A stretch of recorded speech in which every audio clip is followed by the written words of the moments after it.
Bonsoir à toutes et à tous, bienvenue pour un nouveau Zoom du Centre Begin. Nous sommes heureux d'inaugurer ce soir une nouvelle formule dans laquelle nous recevons des intervenants de France, issus de l'université, des médias ou d'autres secteurs. Pour la première édition, nous sommes heureux et honorés de recevoir ce soir Madame Florence Bergeau-Blaclair. Bonsoir Madame. Bonsoir, monsieur. Madame Florence Bergeau-Blaclair est anthropologue, chercheuse au CNRS et elle a voué 30 ans de sa vie à des recherches sur le mouvement des frères musulmans, son idéologie, ses réseaux et ses moyens et plans d'action.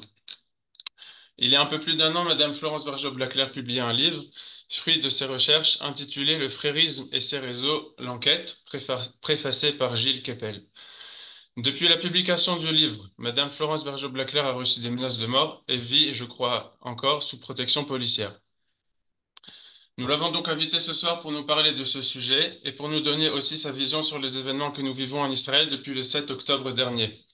Comme nous le savons tous, le Hamas est une branche des frères musulmans et à ce titre, il sera intéressant d'inscrire son action dans une perspective plus globale. Avant de donner la parole à Madame Florence Bergeau-Blaclair, je vous rappelle que nous disposons d'un groupe WhatsApp et d'une page Facebook dans lesquels nous publions toutes nos activités. Un temps sera donné à la fin de la conférence pour les questions. Mais veuillez noter que nous donnons priorité aux questions posées à l'écrit sur le chat. Donc, si vous avez des questions, veuillez les écrire sur le chat afin que je puisse moi-même les poser à la fin des propos de Madame Florence Bergeau-Blaclair. Madame Bergeau-Blaclair, la parole est à vous. Ben, écoutez, merci beaucoup de votre invitation. J'en suis très honorée, moi aussi. C'est la première fois, je crois, que je suis diffusée. Ah non, excusez-moi, la deuxième fois que je suis diffusée en direct en Israël.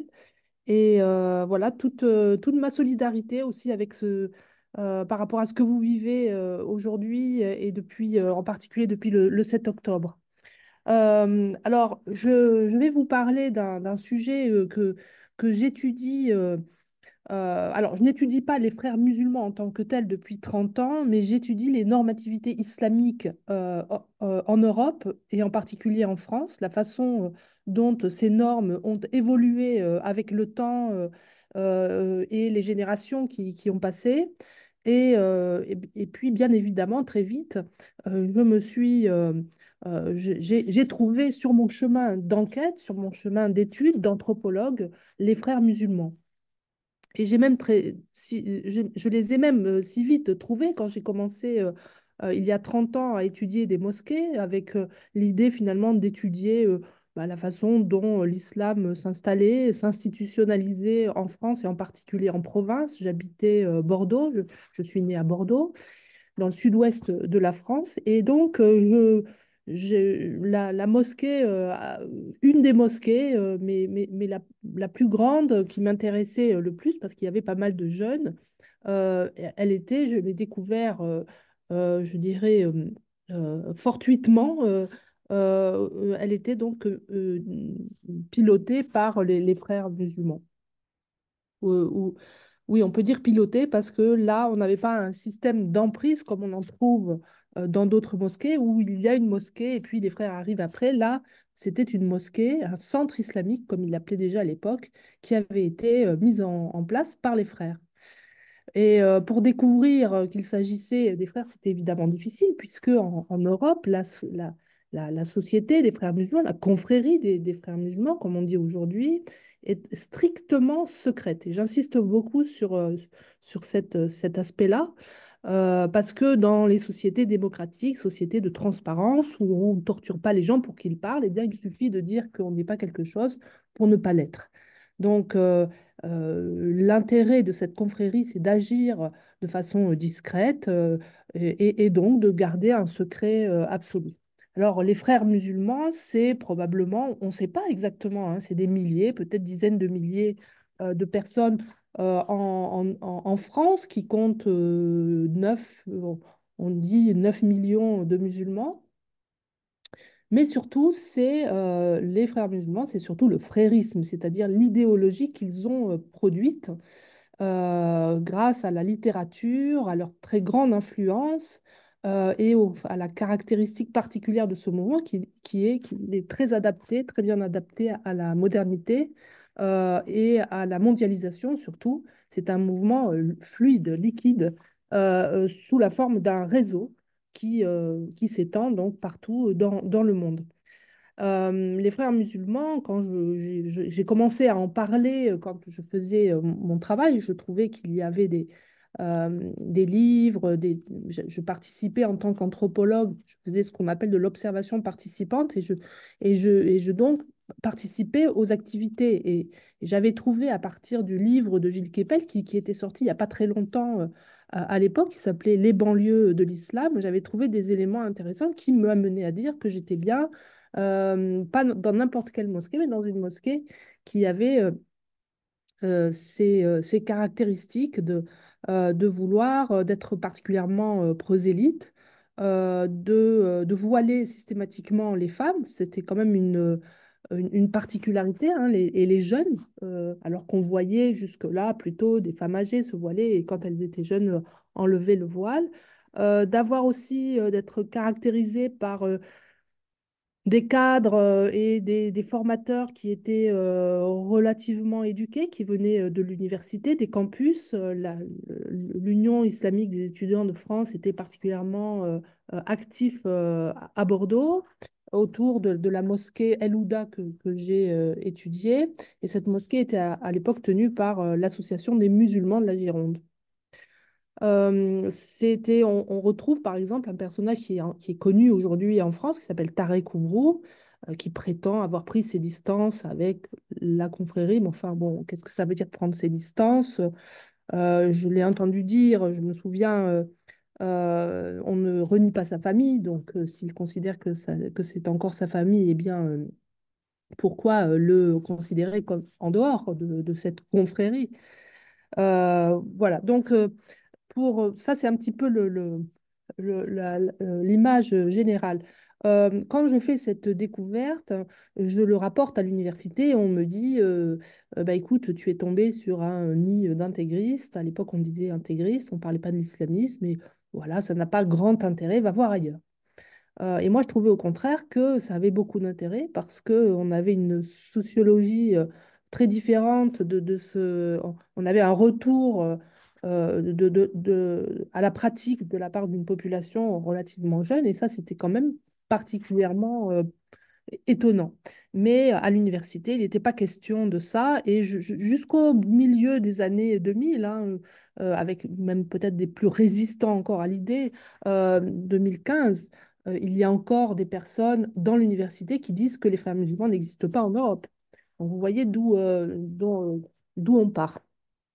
Donc, pour faire admettre cette idée qu'il y a effectivement une confrérie sur le sol et elle n'a pas exactement l'image qu'elle avait lorsqu'elle est née en 1928 en Égypte, ce qui est évidemment naturel, c'est toujours très difficile pour montrer que l'influence qu'elle a dans le champ islamique français, le paysage islamique institutionnel, mais plus encore dans les mentalités des musulmans en France, cette considérable influence des frères, eh bien là, c'est une autre paire de manches. Je dois dire que quand j'ai sorti ce livre, dont vous verrez tout à l'heure la couverture, donc aux éditions Odile Jacob en 2023, c'était donc il y a tout juste un an, il a été plutôt bien reçu par le public français, mais extrêmement mal reçu dans l'université et notamment dans les milieux de gauche et d'extrême gauche,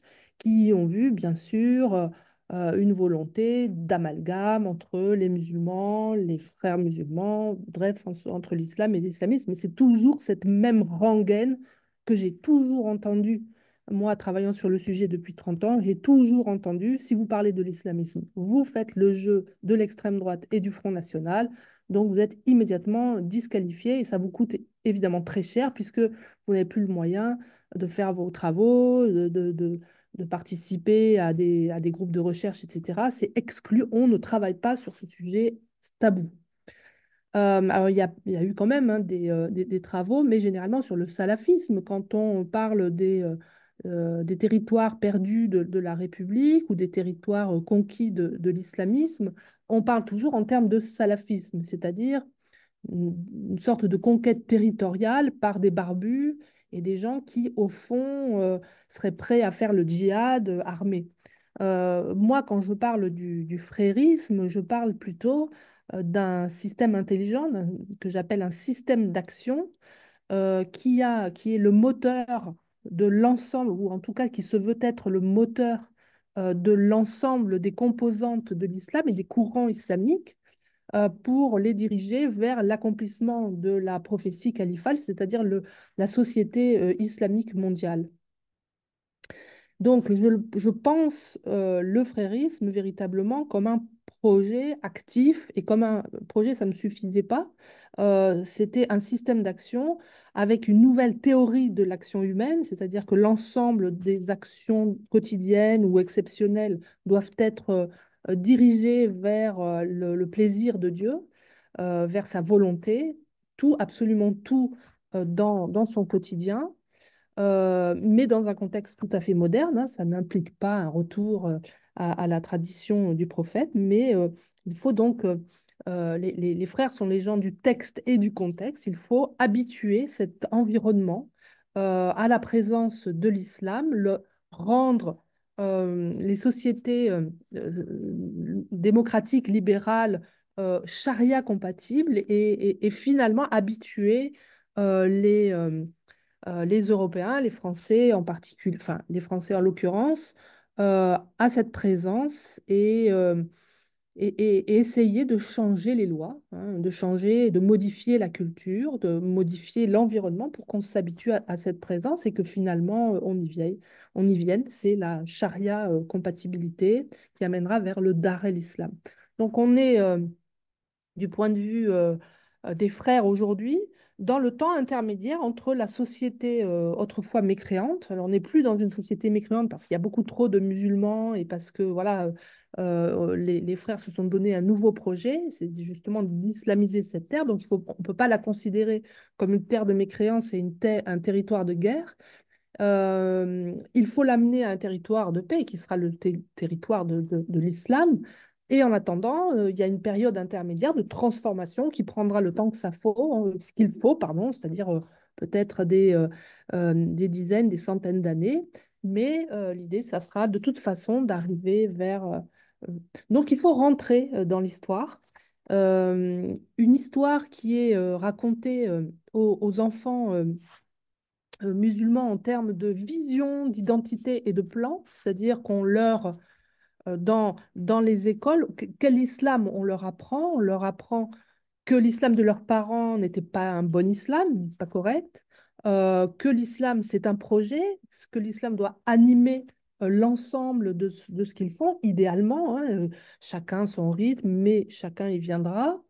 On leur apprend donc, ça c'est qu'ils ont une identité qui est avant tout musulmane et que c'est pour ça qu'ils sont très attachés à l'Oumma et que les États-nations, ça les gêne énormément parce que ce sont des frontières alors qu'ils pensent le seul État possible comme étant donc l'Oumma.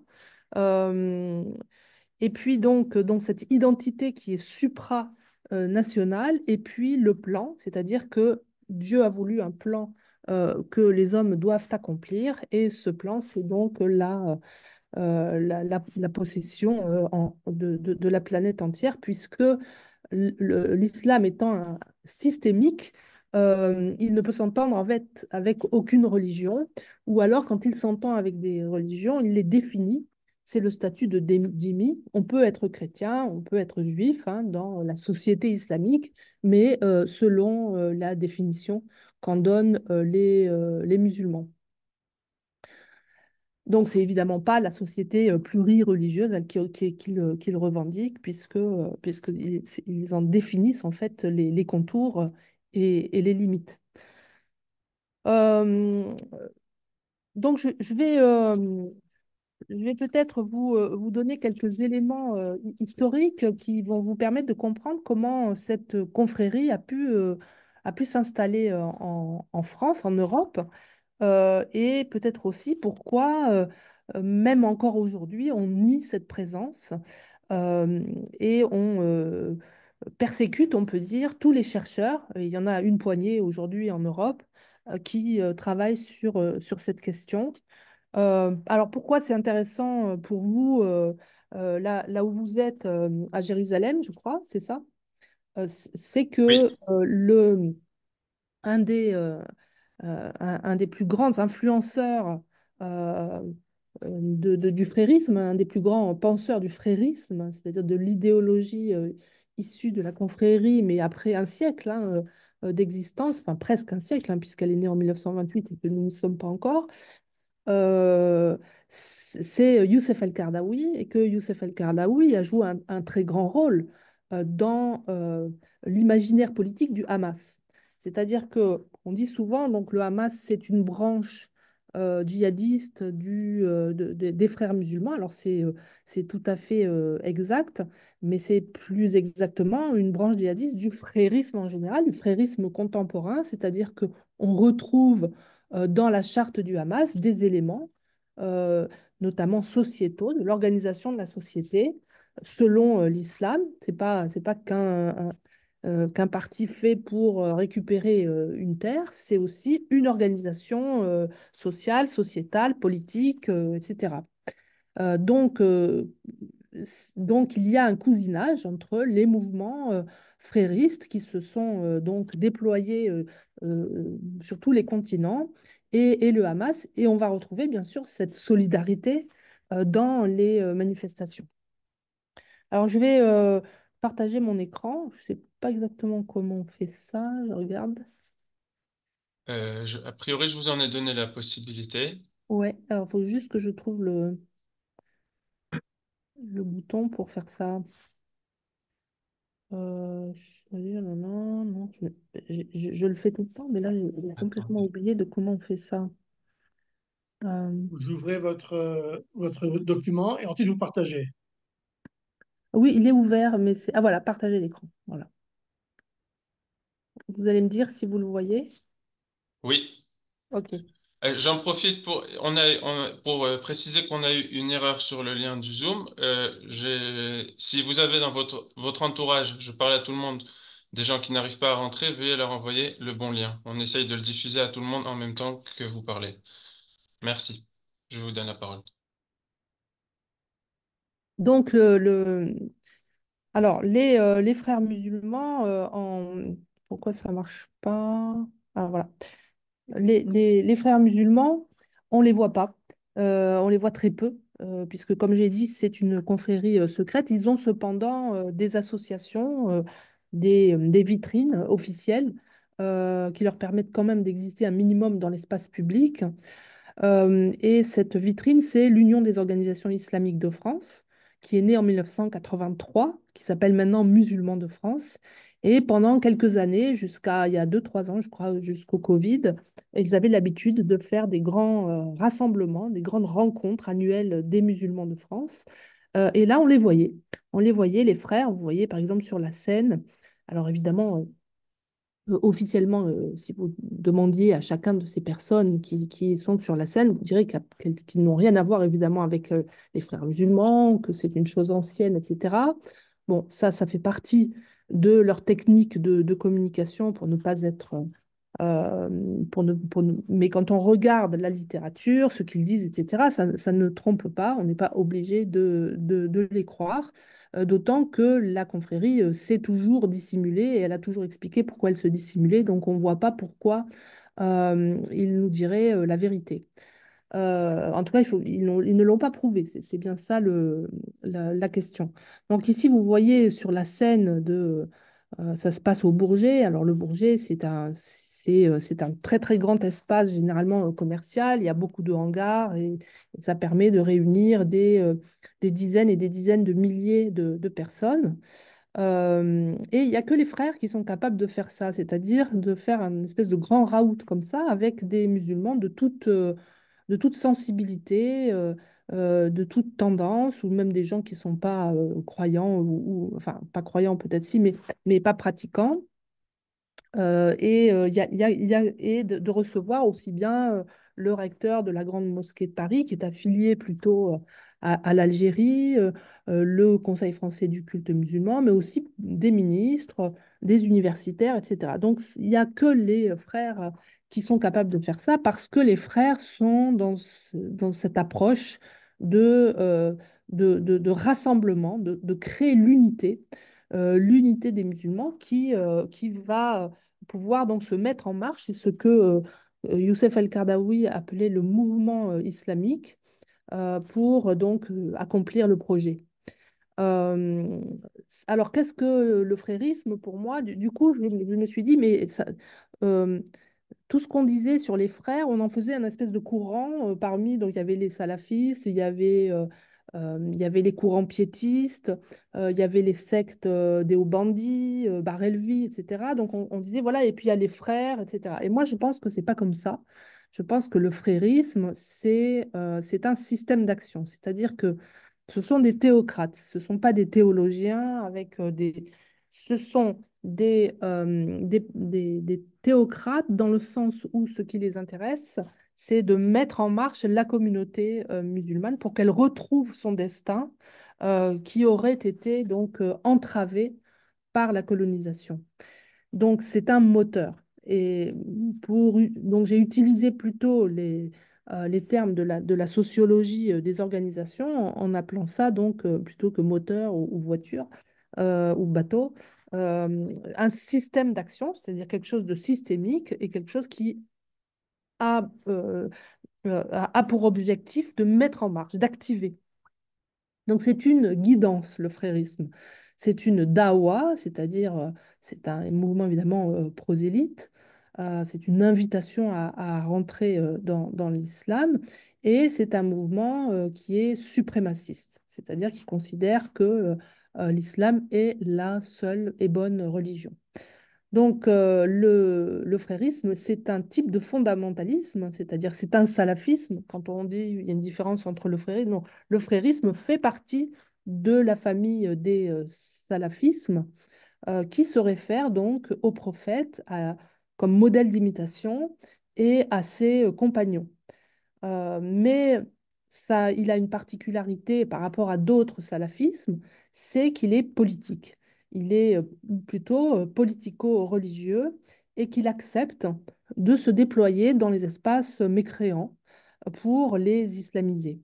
C'est un mouvement de réislamisation, hein. On a parlé de l'islamisation de la modernité. C'est un système d'action, donc pas un courant théologique, qui cherche à conduire tous les courants, les écoles de l'islam, pour mettre en marche un mouvement islamique mondial.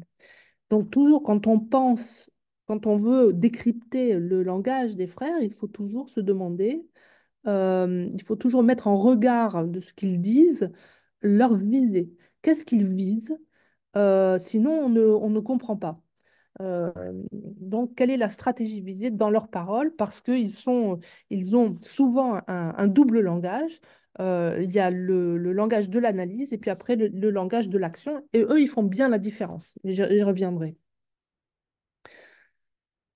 C'est un mouvement qui, en Europe, est originaire des campus des pays non musulmans. C'est-à-dire que le frérisme s'est élaboré, et si on calcule de façon plus longue, hors des pays musulmans que dans les pays musulmans. Par exemple, 1928, c'est la création de la confrérie qui va rencontrer les guerres et les périodes d'émergence des États-nations, donc qui va être quand même un petit peu bousculé qui va renaître véritablement dans les années 60-70 surtout, galvanisé aussi par la réussite de l'Iran et donc de l'État islamique d'Iran, la République islamique d'Iran. Et ce sont ces années, ces belles années en fait pour le frérisme, c'est les années 60, les années 70, euh, qu'ils vivent généralement hors des pays musulmans où ils sont pourchassés. Donc si vous faites le calcul, de 60 jusqu'à maintenant, il y a 60 ans, et entre 28 et 60, il y a un peu plus de 30 ans. Donc la longévité du frérisme est plus importante hors des pays musulmans que dans les pays musulmans. Et on voit aujourd'hui que s'il y a une résistance vis-à-vis du mouvement frériste, elle ne se trouve pas en Occident, elle ne se trouve pas en Europe ou aux États-Unis, elle se trouve plutôt dans les pays musulmans, dans les États musulmans qui sont menacés par ce mouvement liquide qui est post-national, qui ne veut pas de frontières, qui est donc pour l'Oumma.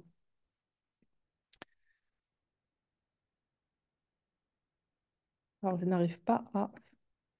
Voilà. Je le pilote mal parce que j'ai deux... Voilà. Alors, donc la confrérie des frères musulmans, c'est l'aristocratie des mouvements islamistes, hein, VIP, Vision, Identité, Plante. Ça, c'est un mnémonique que j'ai imaginé mais, pour caractériser les frères. La vision, c'est la vision c'est une vision du monde particulière, le frérisme. C'est une histoire qui a été interrompue, qui était celle du prophète, qui a été interrompue par l'Occident, mais aussi par les querelles internes, d'où l'obsession de l'unité. C'est l'identité, je l'ai dit, une identité globale, et c'est le plan de Dieu, donc toujours avancé, c'est un mouvement. C'est aussi un mouvement qui se définit donc hors de toutes les frontières des États, donc hors du parti politique. Que dit Hassan el-Banna déjà dès la création de la confrérie, c'est nous ne sommes pas un parti politique, même si la politique pratiquée selon les règles de l'islam est au cœur de notre pensée.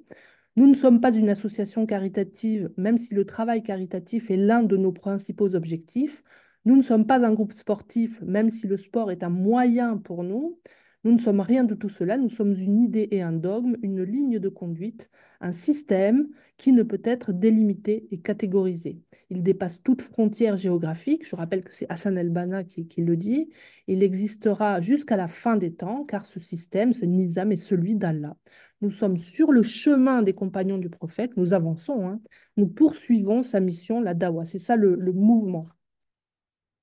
Donc, on voit que dès le départ, parce qu'il y a des gens qui disent, bon, Hassan el-Banna ne voulait que réislamiser le monde musulman. C'est pas vrai. C'était juste la première étape. Mais le second jalon, c'est de toute façon la terre. Donc, pas de frontières, pas de, toutes les actions doivent être menées donc, pour Dieu, pour satisfaire Dieu. Et Dieu a énormément d'exigences, hein, puisque Dieu parle directement dans le Coran, mais à travers aussi l'exemple du prophète dans bien sûr sa biographie, mais surtout dans ce qu'on appelle les hadiths du prophète, la sunna où les faits et gestes du prophète sont rapportés par des chaînes authentifiées. Donc, on sait à peu près tout de ce qu'il faisait. Et comme c'est un modèle d'imitation, eh bien, on doit, si possible, de se rapprocher de son exemple. Donc, le frérisme est une guidance. Il faut ordonner le licite et pour chasser l'illicite chez soi et chez les autres. Donc, sur quelle base? Sur la base du Coran, mais aussi sur la base du modèle prophétique. C'est un mouvement axé sur la mission. Je l'ai dit, nous sommes l'appel du Coran. C'est une mission, hein. Le temps importe peu. Le chemin est déjà tracé, donc il faut juste le retrouver. Et l'ordre social non plus, il n'est pas nécessaire de le penser puisqu'il est déjà dans le Coran, il est dans la Sunna. Il faut donc le découvrir, uncover en anglais. Il faut donc, pour les frères, se concentrer sur l'action. Et donc, c'est toujours le projet, l'action qui les mobilise. Et leur obsession, c'est bien sûr de garder le troupeau, de faire en sorte que jamais certaines brebis s'en échappent. Donc il faut garder l'unité et surtout devant la mécréance, devant les mécréants, ne pas apparaître divisé. La structure, bon, je vais en dire deux mots. C'est une structure pyramidale, hein, de la confrérie, très hiérarchisée, à l'origine en tout cas, avec une volonté donc de transformer le monde de façon concentrique. D'abord, on transforme l'individu, mais l'individu va, étant transformé, rééduquer la famille va donc transformer la société musulmane, qui va alors se doter d'une gouvernance selon les termes de l'islam, une gouvernance qui va établir donc un État islamique, lequel va chercher à réunifier toutes les nations musulmanes et maintenir la suprématie de l'islam grâce à cette nouvelle unité islamique. Et ce chemin, en fait, cette transformation de l'individu dans la famille qui modifie la société, etc., on le retrouve aujourd'hui en France, en Europe. Et si on utilise cette grille-là, on voit effectivement que c'est ce qui se passe. Alors, entre Hassan el-Banna et ce processus-là, il y a eu quand même beaucoup de littérature. Moi, je me réfère souvent, et je pense qu'il y en a d'autres, mais enfin, mes deux préférés, on va dire, c'est Maoudoudi, donc, qui a écrit une centaine d'ouvrages en ourdou, qui a été ignoré aussi des chercheurs sur l'islam, qui étaient plutôt des arabisants et qui se préoccupaient, à mon avis, beaucoup trop peu de ce qui s'écrivait en ourdou, donc Maoudoudi et puis Youssef El-Kardaoui, qui justement vont penser cette transformation de la modernité par le marché, par des formes d'entrisme politique, en s'inspirant du marxisme, mais pas trop, parce qu'évidemment le marxisme est athée. Donc s'inspirer des grandes idéologies et aussi du nazisme, on l'a dit, mais ce n'est pas forcément le cœur du sujet ici. Donc s'inspirer des idéologies, de ce qui est écrit, et, euh, et tout en restant dans ce cadre particulier de l'islam, et là on voit par exemple du soufisme. La transformation de l'individu en même temps que le cadre, c'est de l'inspiration soufie. Donc on dit souvent les frères, etc., s'opposent aux soufis. En fait, ils en ont pris aussi des éléments. Les frères se servent de tout parce qu'ils sont axés sur la mission. Donc tout leur sert et, euh, et ils se servent des aspirations aussi de chacun. Il y a celui qui est un petit peu idiot, mais qui est fort, ben, ça sera un djihadiste qu'on va pousser vers la culture sportive et le combat. Celui qui est intelligent, on va l'utiliser pour ceci, pour cela. Donc il y a un art, en fait, un art de la guerre, une ruse, qui est très élaborée dans ces ouvrages-là. Le recrutement, alors c'est important parce qu'il existe, donc il a été imaginé donc à l'origine, dès l'origine par Hassan el-Banna, mais je dirais que probablement en pratique, c'est-à-dire qu'ils faisaient aussi avec ce qu'ils avaient, sachant que c'était quand même une première génération, qui a eu donc pas beaucoup de livres, voilà. Mais ce processus de recrutement s'est fortifié au fil du temps, Non, notamment. c'est moi. C'est rien. J'avais mis là pour. Pardon. Notamment, donc il s'est formé notamment euh, au Caire, dans la confrérie mère en tout cas, au Caire, et puis surtout elle a été révélée par les anciens chefs suprêmes de la confrérie au moment où ils ont voulu rentrer dans le jeu politique. Quand ils ont voulu rentrer dans le jeu politique, et ils sont arrivés au pouvoir, on sait, en 2014, je crois, je ne sais plus exactement l'année, pour en être sortis assez vite, euh, ils ont commencé en fait à expliquer comment ils fonctionnaient et à dire ce qu'ils étaient. Évidemment, donc on en a aujourd'hui pas mal d'idées, puisqu'il y a eu pas mal d'ouvrages sur ces questions-là, en tout cas pour ce qui est du fonctionnement de la confrérie. Mais quand on regarde aujourd'hui ce qui se passe, même sans avoir euh, de, de, de, de, de- de documents faits par les frères d'aujourd'hui sur leur mode de recrutement, on voit bien que c'est la même chose. On a un certain nombre, et je le cite dans mon ouvrage, d'ex-frères musulmans qui décrivent un processus de recrutement, pas exactement le même, mais qui se rapproche très fortement de celui de la confrérie. Il faut lire à ce sujet, si vous voulez creuser un peu ce sujet, lisez Lorenzo Vigino, donc The Closed Circle. Je crois que son livre a été traduit en français sous le titre Le Cercle Restreint, quelque chose comme ça, qui décrit donc enfin, qui rapporte des témoins, des témoignages d'ex-frères musulmans, la façon dont ils ont été recrutés. Alors, ils ont été recrutés généralement sur plusieurs années dans le cadre où ils étaient, c'est-à-dire que c'est pas, on n'est pas face à un mouvement sectaire qui enlève l'individu de son milieu, au contraire, il le garde dans son milieu, puisqu'il doit infuser, disons, l'idéologie autour de lui-même, autour de lui. Donc, généralement, on ne choisit pas d'entrer dans la confrérie, c'est elle qui vous choisit, c'est elle qui vous cible, c'est elle qui vous forme, et ça dure un certain nombre d'années, elle vous fait gravir un certain nombre d'échelons sans que vous soyez au courant véritablement que cette confrérie qui vous approche. Puis, au bout de plusieurs années, généralement, on vous confie à un mentor, hein, mais vous ne savez pas qui c'est, vous avez l'impression que c'est un ami. Et au bout de plusieurs années, si vous avez gravi tous les échelons, soit elle se fait connaître de vous, et à ce moment-là, vous invite à rentrer, sinon elle n'a pas d'intérêt à se faire connaître de vous. Et si vous rentrez, donc, eh bien, vous serez invité à prêter serment, et là, vous rentrez, bien sûr, dans la bulle secrète où vous consacrez votre vie à la confrérie et à ses objectifs.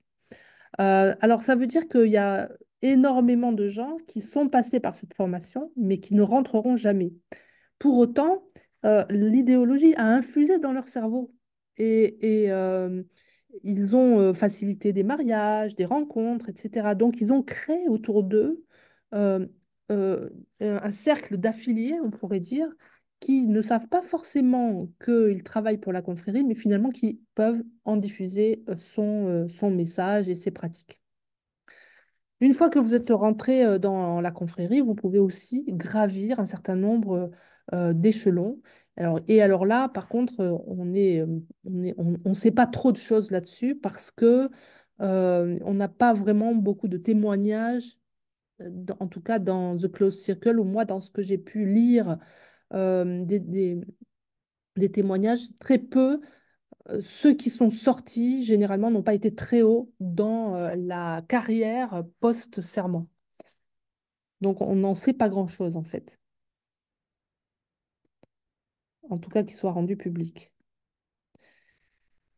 Donc, l'islamisation, et c'est ça que je voulais aussi montrer dans mon livre, c'est que l'islamisation ne se réduit pas à à la conquête des territoires. Ce qu'on entendait souvent, les territoires perdus, les territoires conquis, etc. L'islamisation, c'est un, c'est un modèle qui veut donc influencer et qui est méthodique, et qui agit par secteur. Donc, bien sûr, on sait tous que la confrérie a commencé en étant une espèce d'œuvre de bienfaisance, hein, l'aide sociale, l'éducation, pour finalement remplir les devoirs que l'État corrompu ne remplissait pas. Donc ça, c'est le modèle égyptien. Alors, c'est un modèle qui existe un petit peu aussi, hein. Il y a de l'aide sociale, l'aide aux devoirs, mais enfin, dans une société démocratique, libérale, ces aides, la sécurité sociale fait quand même assez bien son travail et donc il n'y a pas vraiment de place pour eux. Donc ils agissent plutôt par le haut, hein, et non pas par le bas, par entrisme, infiltration, noyautage d'une association, syndicat, parti politique, grande entreprise, salle de sport, même les parents d'élèves, les centres de soins, etc. Tout ce qui est, tout ce qu'on peut, tout ce qu'on peut essayer d'influencer pour montrer les bienfaits de l'islam, eh ben, je pense. voilà, c'est peut-être C'est ça. bon. Enfin, en Excusez-nous, tout je ne cas, sais pas. je pense qu'il y a des gens qui sont entrés dans le Oui, système. oui. Voilà, on en parlait justement. Donc, soit on place des membres de la confrérie dans un milieu à transformer ou à effrayer, comme ça, soit, plus sérieusement, on peut aussi choisir un endoctrinement dans une cible qui est déjà en place et qui n'a pas forcément conscience de ce à quoi elle est utilisée. C'est peut-être la plupart des cas. Et l'objectif, c'est donc, comme je l'expliquais tout à l'heure, de rendre le monde charia compatible. Ça signifie qu'on n'impose pas, bien sûr, la charia autoritairement. Les frères sont bien incapables d'aboutir à ça. Et le rapport de force n'est pas favorable pour le moment, mais l'objectif n'est quand même pas perdu. Pas d'usage de la violence ou sporadiquement quand il y a un djihadiste qui tout d'un coup se met à exploser, à se faire exploser ou à tuer, la réaction des frères, c'est immédiatement de lancer la sirène de l'islamophobie, hein, vite, vite, vite, de façon à étouffer le problème. Mais pour le moment, en tout cas, les frères en Europe ne sont pas pour les méthodes violentes parce qu'elles ne sont pas très efficaces. Donc, il faut transformer la société avec son consentement et par l'habitude, par l'acclimatation. le fait d'inciter donc une société à accueillir hein, des normes et des valeurs qui seraient compatibles avec la loi islamique en utilisant tout un tas d'arguments de l'état de droit, voilà, la lutte contre le racisme, contre la discrimination, etc. Ça permet de faire passer un certain nombre de mesures qui seront favorables à cette stratégie d'habituation et d'acclimatation. Donc, on transforme les règles, puis les lois, en mobilisant donc les luttes progressistes pour la protection des minorités. Pourquoi pas le féminisme islamique, c'est vraiment un produit frériste qui a été pensé d'ailleurs par Youssef El-Kardaoui avant d'être prise en main par Tariq Ramadan, l'antiracisme, le droit à la différence, les questions aussi climatiques, ils se sont emparés de ça. On a vu El Nasri faire du vélo jusqu'à la Mecque l'année dernière avant d'être maintenant dans la case prison. Pour tout à fait autre chose, je pense malversation financière, mais on l'a vu quand même sur son vélo. Et l'idée, c'était voilà, euh, qu'est-ce que, qu'est-ce que l'idéologie autour du climat peut permettre de véhiculer en termes de valeurs islamiques? Comment faire entrer en fait dans le débat public des valeurs islamiques qui seraient, enfin oui, des valeurs islamiques, des valeurs euh, qui seraient celles de la lutte pour le climat, mais qui porteraient en réalité des valeurs islamiques. Euh, alors, ce qui est important au point où on en est aujourd'hui, après 30 ou 40 années de présence des frères, c'est on en est aujourd'hui à une banalisation complète des activités fréristes. C'est-à-dire que les frères maintenant n'utilisent plus le mot islam. Ils disent, voilà, nous sommes l'association des Bleuets. Hein, c'est mignon, l'association des Bleuets. Euh, Tout est banalisé, tout est anonymisé, tout est masqué en fait et c'est quand une fois qu'on rentre dans le système que l'on voit effectivement que c'est pas tout à fait une association ce qu'on appellerait laïque et qu'il s'y passe des activités religieuses et évidemment, si vous trouvez qu'elles sont un peu quand même, ouais, qu'elles vous amènent à porter le voile, qu'on vous raconte des histoires sur l'enfer, le paradis, etc., sur la nécessité d'appeler les autres à faire le licite, à s'éloigner de l'illicite, etc., on vous explique bien sûr qu'il s'agit juste de l'islam et évidemment pas de l'islamisme. Donc les premiers à faire cet amalgame, évidemment, c'est eux. Mais voilà, on en est à cette période aujourd'hui en France et en Europe en général où on banalise. Le cas de la Belgique est très intéressant parce que particulièrement avancé. Je reviendrai peut-être. Euh, alors, les pères du frérisme, je l'ai dit, hein, Maududi, Kardawi, le système d'action, je ne vais pas y revenir. Euh, Lever et conduire le mouvement islamique, ça c'est vraiment c'est du. Alors, oups, j'étais un peu vite, mais au milieu, là, vous voyez Saïd Ramadan, qui est le père donc de Tariq et Annie Ramadan, pour ceux qui connaissent, et qui est l'homme, à mon avis, qui a facilité cette synthèse en organisant des conférences, des réunions où ces deux branches, en fait, branche ourdou, pakistanaise, où les branches arabes se rencontraient et confrontaient leurs idées. Ça a donné un modèle particulièrement efficace en Grande-Bretagne, puisqu'ils ont à la fois les Indo-Pakistanais et les Arabes. Alors, ce qui est intéressant, je vais finir là-dessus, c'est le document que j'avais, un des documents de Youssef El-Kardaoui, qui a d'ailleurs été traduit en anglais, s'appelle Les priorités du mouvement islamique 1990-2020. Et 1990, c'est un petit peu avant que moi, je commence à travailler sur ce sujet-là. Et c'est un document qui a été écrit donc juste avant 1990 et 2020, bah, ça nous amène à peu près à maintenant.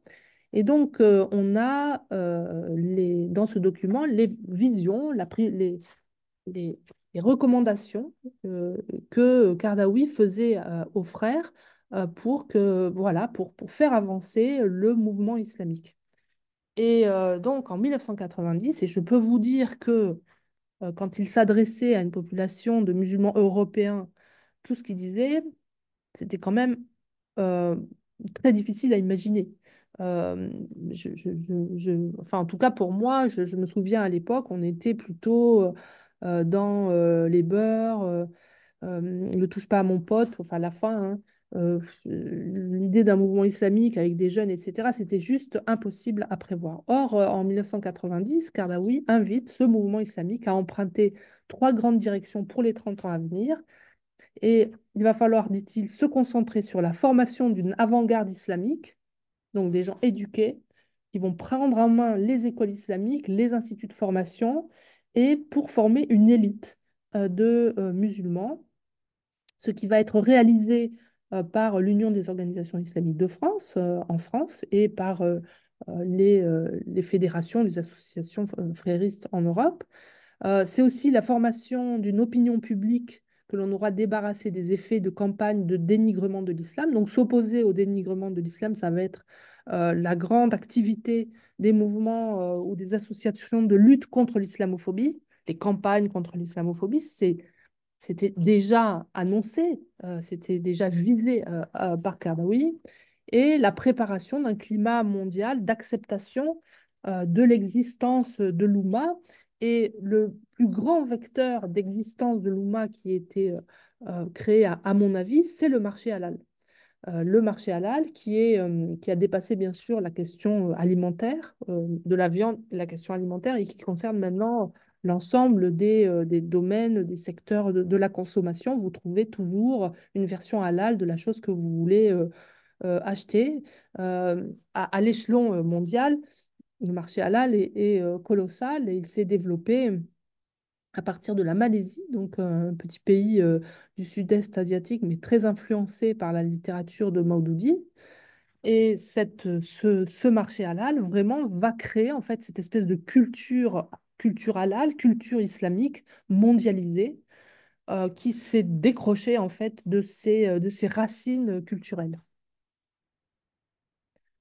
Donc, bon, je passe là-dessus, c'est un petit peu technique. Et puis, l'autre grand volet, avant de conclure, ou en tout cas de laisser la parole aux questions, ce sont sa prévision en fait des grands domaines d'islamisation. Voilà, il va falloir découper en fait la société en grands domaines pour islamiser chaque domaine.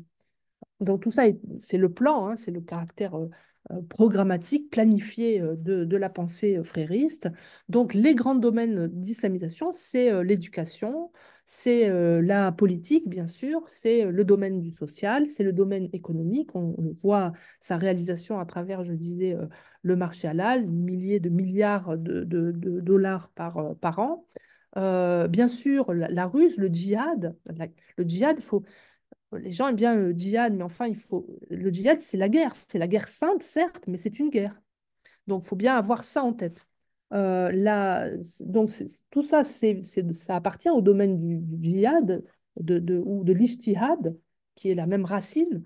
Et donc, il faut considérer en fait que tous ces grands domaines du djihad sont articulés entre eux. Ils fonctionnent relativement indépendamment, mais ils travaillent en fait à la même visée. Il y a le domaine de la communication. Alors là, on a vu hein, se prospérer donc Al Jazeera, AJ+, etc.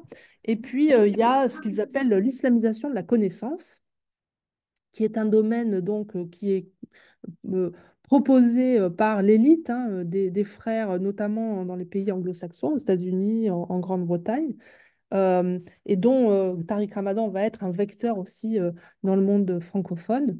Donc, islamiser la connaissance, ça veut dire reprendre en fait l'ensemble du paquet intellectuel produit par l'Occident pour le faire rentrer et que rien ne dépasse dans le cadre de l'islam, repenser ce savoir à l'aune et avec les catégories de l'islam tel que le pense. Et ça, donc il va falloir, c'est ce que dit Kardawi, donc très méthodiquement, des classes de missionnaires, une élite cultivée. C'est le premier groupe, hein, j'en ai parlé, mais il faut aussi rééduquer les masses, il faut leur expliquer que les choses ne tombent pas du ciel, donc éviter bannir en fait toutes les croyances superstitieuses, etc. Ils appellent aussi, il appelle, Kardaoui, les banquiers et les commerçants à ne pas se contenter de construire des mosquées, hein, mais aussi à ériger des centres d'affaires, des centres islamiques. Il faut aussi que les femmes aient un rôle, hein, dans ce projet, donc former des femmes leaders islamiques dans les domaines de la mission, de la pensée, des sciences, de la littérature et de l'éducation. Donc les femmes travaillent, hein, chez les frères. Elles travaillent évidemment, si possible, enfin évidemment voilées et si possible chez elles. Et puis les enfants, c'est une éducation inspirée du soufisme, parce que pour Kardawi, c'est la meilleure façon de s'imprégner en fait de l'islam. Pour l'enfant, en tout cas, c'est le soufisme, l'adoration de Dieu en tout, tout le temps, partout, hein. C'est la littérature qui déborde aujourd'hui dans les librairies islamiques, qui ne sont pas contrôlées. Pourtant, on y voit quand même des choses très préoccupantes dans ces librairies islamiques. Et donc, la littérature et les jeux pour enfants, de façon à toujours dans le cadre de cette théorie de l'action humaine, faire que l'action, tous les agissements, l'action, les actes de quotidien soient tournés vers le bon plaisir de Dieu, le bon plaisir, qu'il soit licite. Voilà, je vais m'arrêter là parce qu'après, alors c'est qu'une partie de mon livre. Après, dans mon livre, je parle beaucoup de l'Union européenne, de son rôle dans le financement aussi des associations de lutte contre l'islamophobie qui sont des associations pour moi fréristes. Euh, je- il y a un chapitre sur les femmes, sur les sœurs musulmanes, un chapitre sur les enfants, etc. Mais évidemment, ce serait trop long d'en parler ici. Voilà, je vous remercie. Merci beaucoup, madame. Donc, je vais transmettre quelques questions du chat et des questions aussi personnelles. Si vous avez encore des questions, je parle à tout le monde, vous pouvez les écrire sur le chat. Je ferai moi-même je poserai moi-même les questions, car ça permettra de garder un peu d'ordre et que ça devienne pas une cacophonie. Encore merci pour cette conférence, très très intéressante. Une première question qui a été posée. Pensez-vous que les manifestations nombreuses de l'association France-Palestine en France qui accusent et diabolisent Israël sont noyautées par les frères musulmans? Alors, à mon avis, c'est plus qu'un noyautage. C'est la Palestine, c'est le grand thème, hein, des frères musulmans. Pour rassembler, il n'y a rien de mieux que d'avoir un ennemi commun.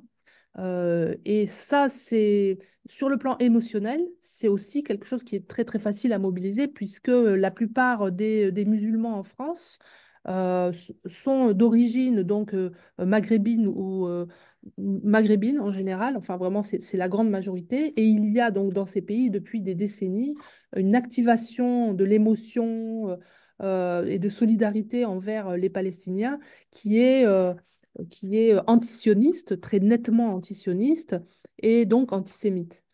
Donc l'antisémitisme, et c'est ça, Georges Bensoussan l'expliquait assez bien, est quelque chose d'extrêmement répandu dans les familles maghrébines. Et donc c'était facile pour les frères d'orienter en fait cette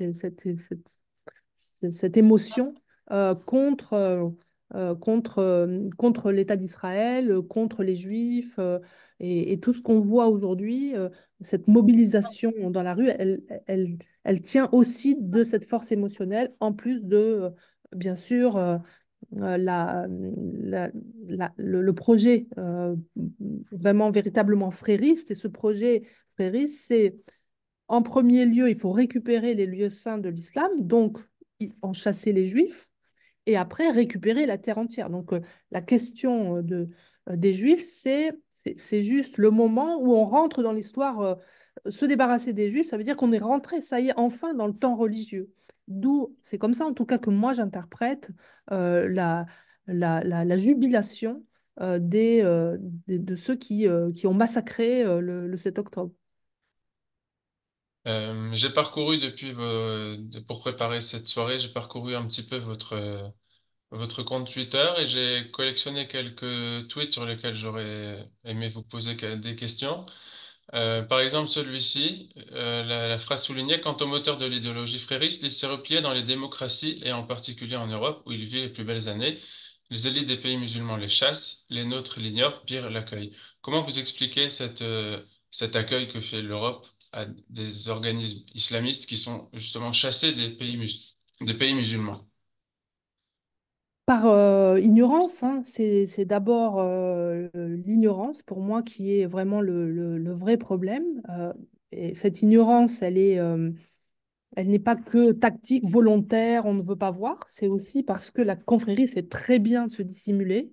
Elle sait très bien culpabiliser les musulmans pour que si jamais ces musulmans se retournent contre elle, ils soient considérés comme de mauvais musulmans comme aidant des populations transplantées comme ça, c'est perdre aussi ses racines. Déjà, on a des parents qui ont émigré, qui ont donc qui sont un peu en rupture par rapport à la tradition, par rapport aux grands-parents, etc., la filiation. Et les frères jouent énormément là-dessus.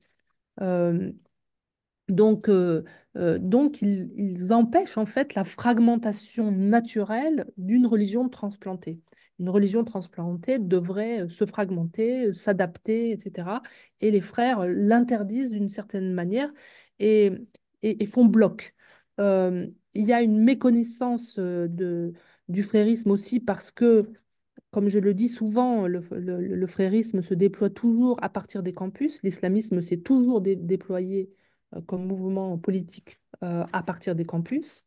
Et que dès que quelqu'un commençait à s'intéresser un peu à l'islamisme, eh bien, on l'arrêtait tout simplement. On l'interdisait d'accès au terrain. Moi, ça m'est arrivé, par exemple, j'ai commencé à travailler, euh, donc comme je le disais, il y a 30 ans, dans la mosquée Louda de Bordeaux. Et quand j'ai commencé à poser trop de questions, que je voyais trop d'éléments entre ce qu'ils proposaient, leur cercle religieux et les frères musulmans, ben, j'ai évidemment commencé à poser des questions. Et quand j'ai posé des questions, bien sûr, ils se sont arrangés pour faire courir autour de moi le bruit que je travaillais pour la police, que j'étais, on ne disait pas islamophobe, raciste, etc. Ce qui fait qu'après, je ne pouvais pas faire de terrain, je n'étais pas la bienvenue à la mosquée et on ne me parlait plus. Donc voilà comment ils se sont arrangés aussi pour qu'on n'ait pas de connaissances. Et puis après, bien sûr, ben, il y a la complaisance en particulier des mouvements de gauche. Il y a le clientélisme, etc., etc. Et puis, on aime toujours, euh, c'est malheureux, mais c'est comme ça, on n'aime pas les mauvaises nouvelles. Donc quand on a comme ça un mouvement qui n'est pas, qui fait pas de mort, parce que là, on parle pas de la formule djihadiste, mais plutôt l'influence. Bon, on se dit, voilà, ça va passer, les générations vont s'intégrer, etc. Donc, on ne regarde pas le problème. Une question, merci beaucoup. Une question de Madame Dina Guez. De quelle façon avez-vous pu avoir accès à toutes ces informations et précisions sur le mode de fonctionnement si ce mouvement n'existe pas officiellement, entre guillemets? Est-ce que vous avez été infiltré? Est-ce que j'ai infiltré? Ou Oui, j'ai... voilà. Oui, oui. Oui, bah Comment vous non, avez alors en fait, eu accès aux informations et aux... oui, ah bah, en anthropologie, bon, j'ai commencé il y a 30 ans, hein. Donc en anthropologie, on appelle ça l'observation participante. Donc, en fait, vous n'infiltrez pas vraiment, vous venez étudier ce qui se passe autour de vous.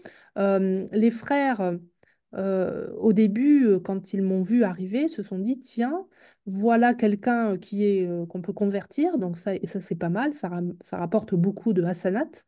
Et c'est quelqu'un qui peut faire le pont entre l'université et nous. On va lui dire, en fait, on va lui raconter ce qu'il faut qu'elle raconte.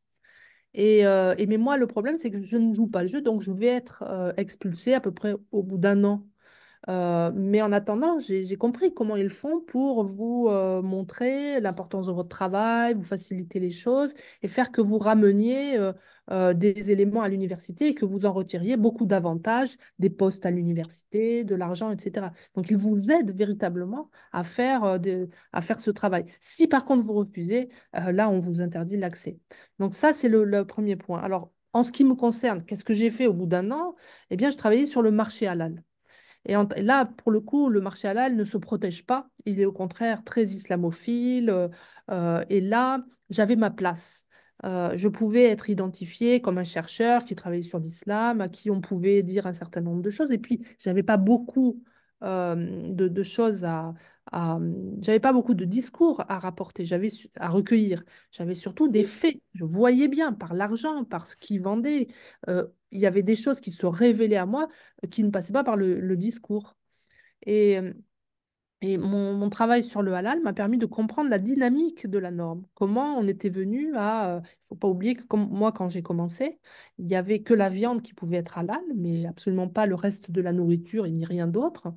Et puis petit à petit, ça s'est élargi. Et c'est ça que j'ai étudié en fait, c'est l'élargissement de la norme et pourquoi et comment et avec quels acteurs. Et c'est là que j'ai compris un petit peu, je pense, la, la, la logique normative et ensuite qui m'a amené à penser le frérisme. Donc mon précédent ouvrage s'appelait Le marché halal ou l'invention d'une tradition. Et à cette époque, je ne parle pas encore du frérisme parce que j'ai pas tous les éléments encore. Et c'est à la suite de ce livre que je me suis dit, tiens, là, ça ressemble trop à cette littérature, etc. Et que j'ai fait le lien. Merci. Je reviens à vos tweets. Dans ce tweet, vous relevez deux sujets qui sont, disons, d'actualité. Vous écrivez les Émirats arabes unis farouches adversaires des frères musulmans, point d'interrogation, militairement peut-être, mais pas sur le plan économique. Et vous relevez aussi de liens, vous parlez aussi de liens entre les frères musulmans et l'UNRWA. Oui, Euh, voilà, en fait, c'était pour, à un moment donné, donc les Émirats, qui sont des farouches adversaires, en tout cas, ils sont présentés comme ça, des frères musulmans, et c'est vrai, la confrérie était interdite, etc. Et puis finalement, eux qui les connaissent très bien, financent finalement l'UNRWA, dont on sait qu'elle est assez noyautée par le Hamas et ses amis, et donc par les frères. Et moi, c'était quelque chose qui m'avait toujours frappé en étudiant le marché halal, qui pour moi est le principal diffuseur commercial de la norme frériste, la norme intégriste, qui crée donc cette culture universelle de l'Oumma.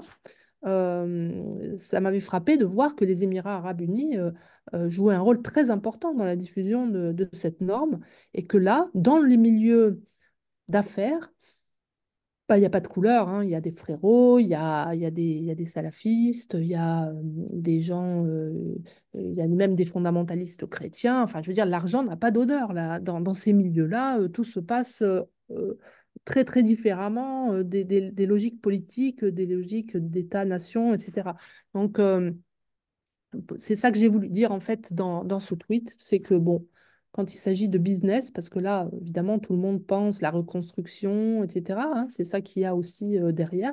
Comment on va être placé euh, dans cette... chaque fois qu'il y a une guerre, après, c'est la reconstruction. Donc les gens commencent à se placer. Merci. Question de Madame. C'est deux questions qui sont à peu près les mêmes. Je vais les lire en même temps.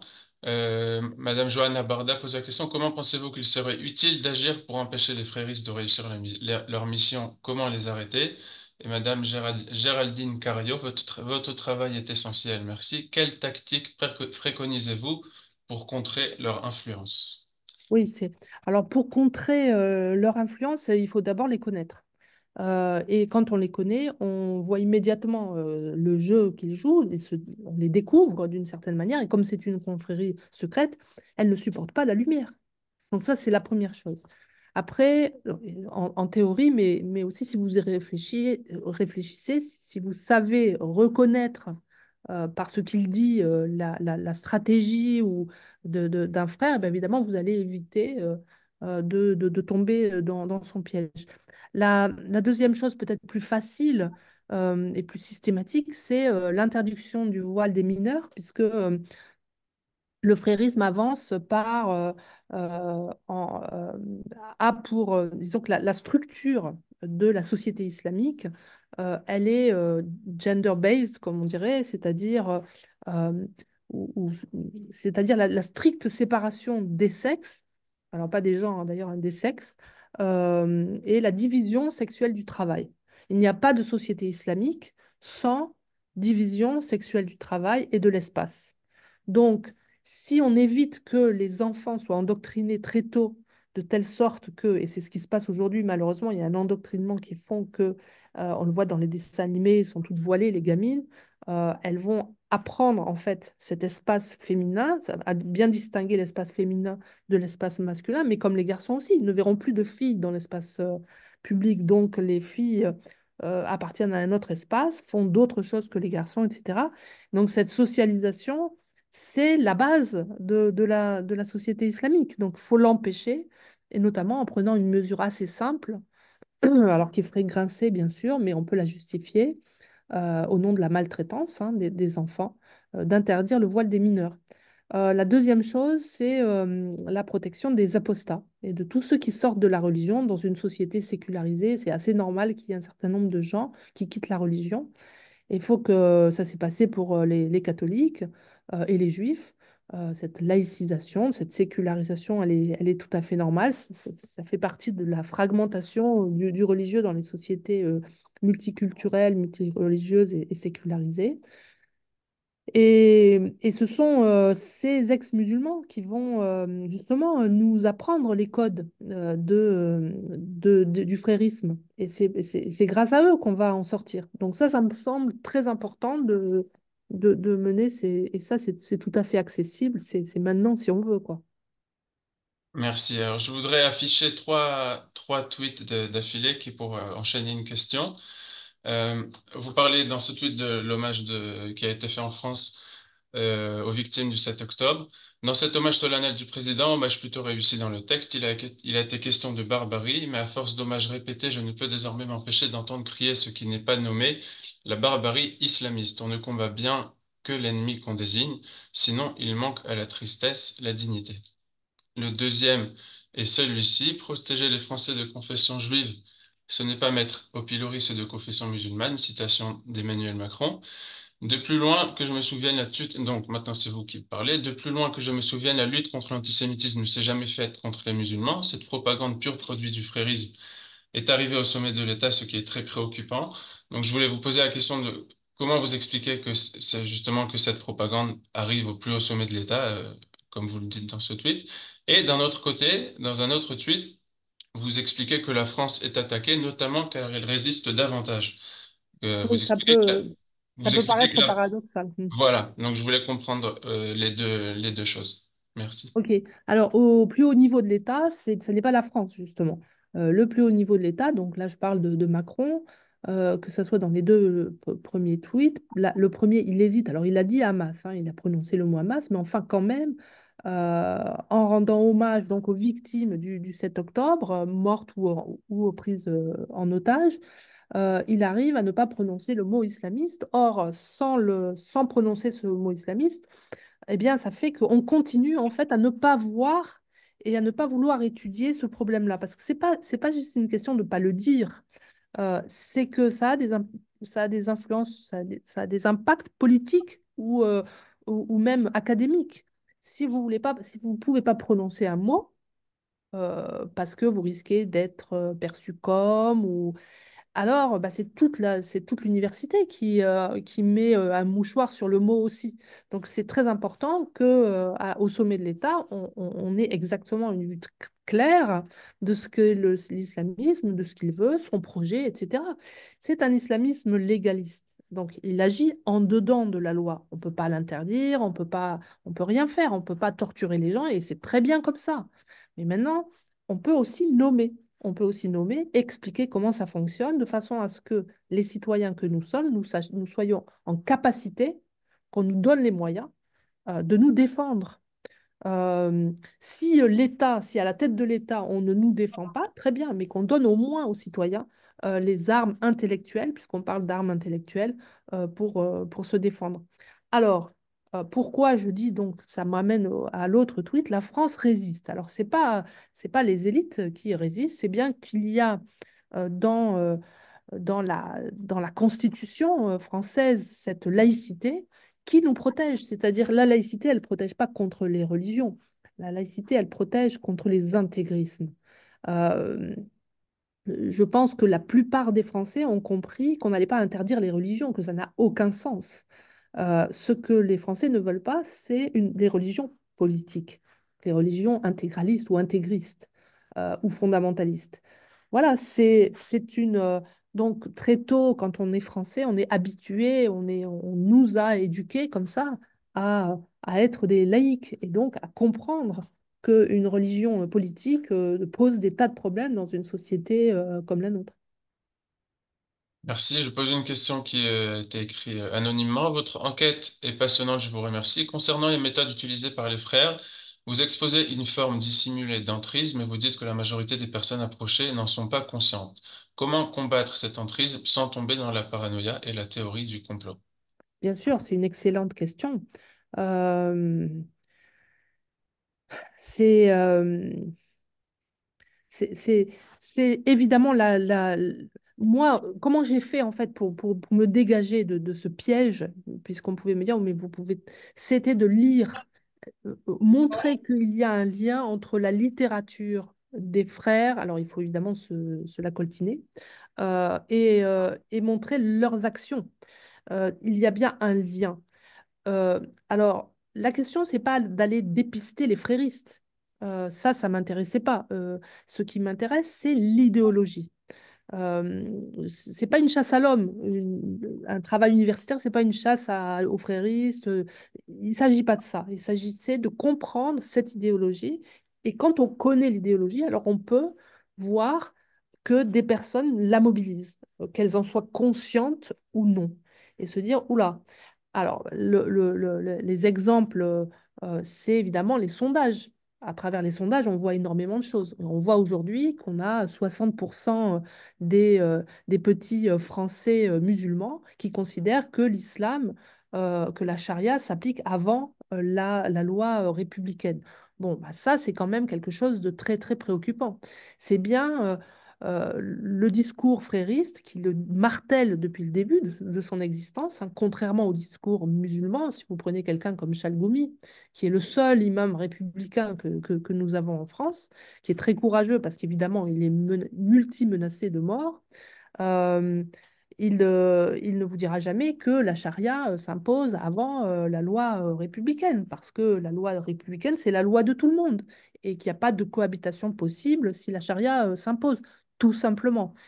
Et il semble que l'école française ait fait passer ce message auprès des populations, des enfants, mais que ce message n'a pas pris auprès des petits musulmans.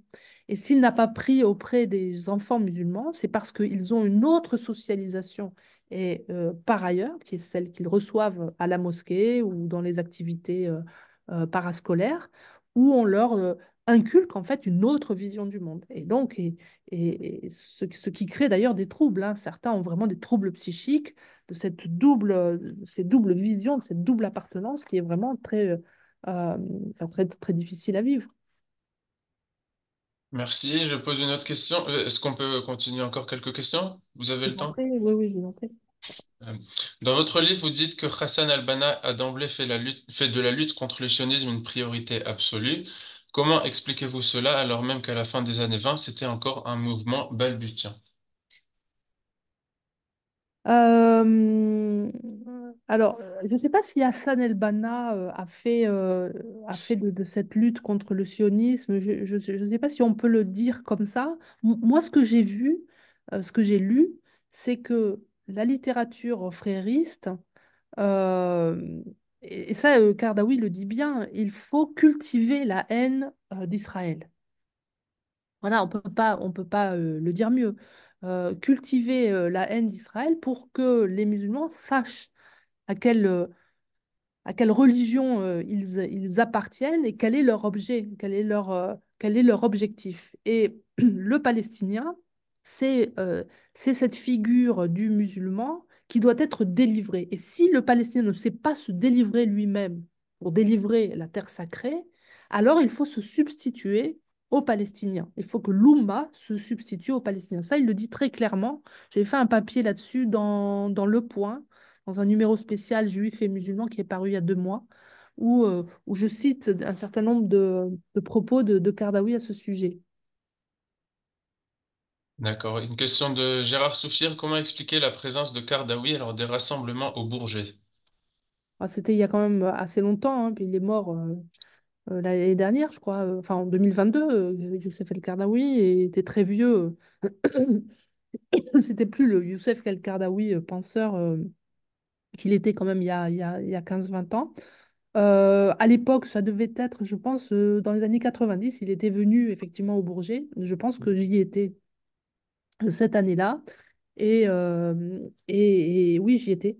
Et c'était, il n'était pas, comment dirais-je, il n'y avait que les milieux très informés qui savaient qui il était. Mais que ce soit au Bourget ou dans la population, on ne connaissait absolument pas le personnage. Et puis au Bourget, il était vénéré. Il est arrivé comme quelqu'un que les gens admiraient. Parce que, en fait, pourquoi? C'est que son livre, Le licite et l'illicite, euh, était distribué quasi gratuitement à tous les musulmans, je me souviens, de Bordeaux, par exemple, autour de la mosquée El Ouda, c'est-à-dire tout Bordeaux et ses alentours. Euh, Tout le monde avait son petit bréviaire, le licite et l'illicite. Donc, Kardawi, c'était celui qui vous expliquait ce qu'il fallait faire, ce qu'il fallait pas faire. Et ça, c'est confortable aussi, c'est structurant. Euh, et alors, les parents ou les grands-parents étaient à l'époque qui étaient analphabètes, puisqu'on avait une immigration quand même de travailleurs ou de gens qui avaient fui un peu la misère, n'avaient pas accès à cette littérature-là, ils s'en fichaient un petit peu. Mais pour les enfants, c'était... donc, ils donnaient ça aux enfants pour leur transmettre l'islam, puisqu'ils s'installaient en fait en Europe. Et donc, Kardawi était vénéré par les frères et voilà, et la population qu'ils essayaient d'islamiser. Merci. Je vais compiler deux questions de Madame Nelly Soussan. Comment les frères procèdent-ils en ce moment en France pour soutenir les intérêts du Hamas et quel danger cela représente-t-il pour la France? Et deuxième question, comment Tariq Ramadan poursuit-il sa mission ces jours-ci? À quoi s'attelle-t-il en ce moment? Ah, je ne sais pas ce que Tariq Ramadan fait en ce moment, mais je vois il revient un peu sur le devant de la scène. Il a réussi à faire oublier ses problèmes. Il y a encore des gens qui pensent qu'il n'est pour rien. Et puis bon, c'est vrai qu'il a gagné un de ses procès, etc. Donc il revient un petit peu, mais enfin, c'est pas la folie non plus. Puis c'est plus la même génération. Il est trop vieux pour les nouvelles générations. C'est un peu le prédicateur à l'ancienne. Il est dépassé un peu. Sur les autres questions avant, pardon, La c'était... précédente, c'était comment les frères procèdent-ils en ce moment en Oui, France pour le soutenir Hamas. les intérêts du Hamas? Alors, ben, ce qu'ils font, c'est qu'ils organisent tout simplement des manifestations pro-palestiniennes avec toutes les associations, Palestine, machin.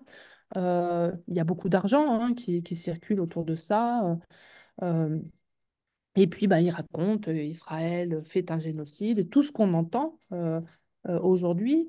Alors, moi, je dois dire que je suis étonnée par la force du message.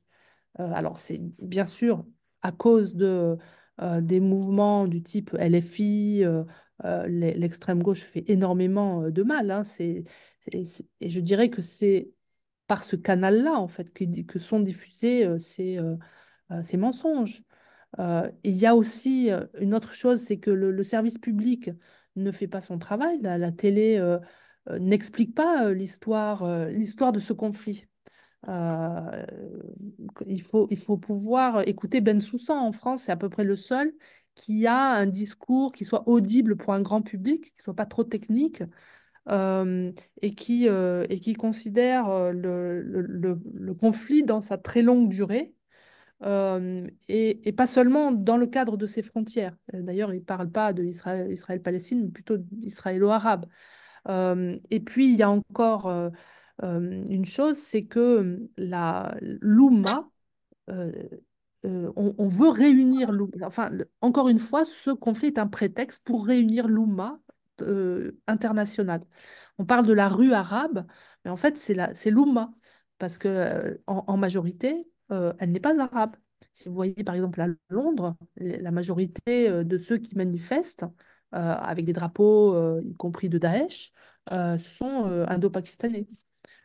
Donc c'est le monde entier en fait qui s'est levé pour la cause palestinienne, pour libérer en fait la Terre sainte contre Israël, mais d'un point de vue, je dirais, si on s'éloigne un peu du conflit israélo-arabe, ce qui intéresse, je pense, les manifestants, c'est la libération de la terre. C'est pas donc la libération, donc la disparition d'Israël, c'est évident, mais ça n'est pas considéré comme un antisémitisme. C'est vraiment, c'est une sorte d'esprit de conquête. Ouais, c'est particulier. J'avoue que j'aurais pas, on n'a pas assez de recul encore pour se rendre compte de ce qui s'est passé. C'est un petit peu trop neuf.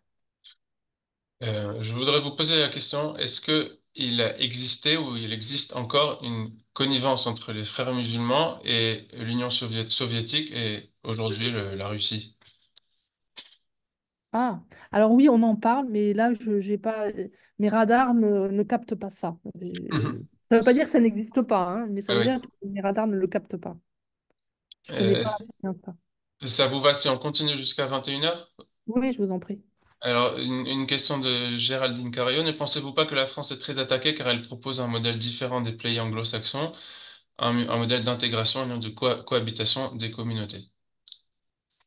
Ouais, je sais pas si c'est une question d'intégration, de modèle d'intégration. C'est vrai, oui, ça peut jouer, bien sûr. On avait un modèle assimilationniste, mais il avait quand même pris du plomb dans l'air, là, hein. Si vous allez dans le 93, aux alentours de Paris, vous allez voir que c'est des ghettos, hein. Faut appeler leur nom.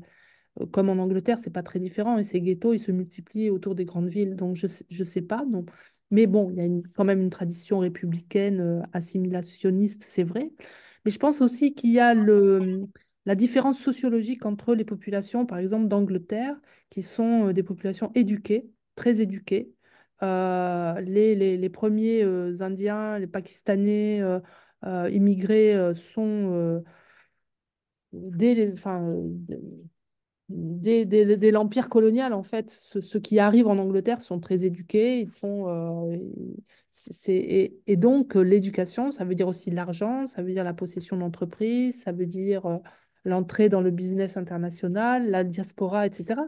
Donc, c'est une population qui est qualitativement, sociologiquement différente de celle de la France et qui est beaucoup plus dans un esprit communautaire. Peut-être plus selon le modèle orthodoxe juif, par exemple, euh, avec cette dimension qui fait la différence entre l'orthodoxie juive et le fondamentalisme musulman, c'est que c'est le projet, la volonté de répandre l'islam dans le monde. C'est ça qui fait. Donc, alors qu'on a une communauté orthodoxe juive plutôt repliée sur elle-même, là, on est dans un modèle expansif. Euh, mais bon, en tout cas, sur le marché halal, c'est intéressant de voir à quel point le marché halal a copié le marché casher, mais avec son propre logiciel islamique prosélyte. Alors, je compile deux questions. Est-ce que l'imam Chalgoumi est écouté par un nombre important de musulmans? Et est-ce que vous-même, vous avez été entendu par des responsables politiques français? Alors oui, moi je suis régulièrement invitée, on me consulte, c'est vrai, depuis la sortie de mon livre, c'est fréquent, la plupart du temps discrètement. La, Euh, la question était tous les précisément partis. la question était précisément au sujet du président de la République. Est-ce que, Ah, mais vous alors, pouvez parler aussi de vos liens avec ouais, d'autres responsables non, politiques. non, j'ai jamais rencontré Emmanuel Macron, si c'est la question. J'ai rencontré certains de ses conseillers. Bon, j'ai rien à dire de. Voilà, faudrait que j'ai une déclaration à faire. J'ai vraiment rien à dire. C'est très difficile à ce niveau-là de savoir un peu ce qu'il pense. J'ai l'impression que personne ne sait ce qu'il pense, même ses plus proches conseillers, honnêtement. Mais bon, je vais pas parler à tous, hein, donc je pourrais pas l'affirmer, mais c'est une impression. Et l'autre question, c'était sur l'imam Chalgoumi. Alors, l'imam Chalgoumi est très populaire, effectivement, auprès des élites, des médias, etc. Il est conspué constamment par les frères et toute la communauté musulmane qui n'arrête pas de dire qu'il est ignorant, qu'il ne sait pas parler français, etc., qui le ridiculise. Ça fait rire aussi tous les gauchistes, etc. Mais il est quand même apprécié des Français qui le connaissent, il n'y a pas beaucoup, mais parce il a, faut le dire, enfin, c'est quelqu'un de jovial, d'agréable. Moi, je le connais personnellement, c'est quelqu'un que j'apprécie beaucoup et les gens le ressentent bien. Maintenant, c'est vrai que sa situation d'homme multi-attaqué et donc multi-protégé ne facilite pas ses liens avec la population musulmane qui pourrait. Voilà. Mais c'est un peu une exception, Chalgoumi. Et c'est ce caractère exceptionnel qui fait que finalement, il n'est jamais vraiment invité sur les plateaux, qu'on ne lui demande pas vraiment son avis. Parce que chaque fois qu'on le fait, c'est des torrents d'insultes. C'est affreux. Une question que je raccourcis un petit peu. Que pouvez-vous nous dire du cas belge? Alors là, bah, j'ai une bonne amie qui s'appelle Fadila Maroufi qui vous expliquerait ça très très bien. Je ne sais pas, elle est peut-être en ligne. Oui, Euh, elle est là. Elle est là.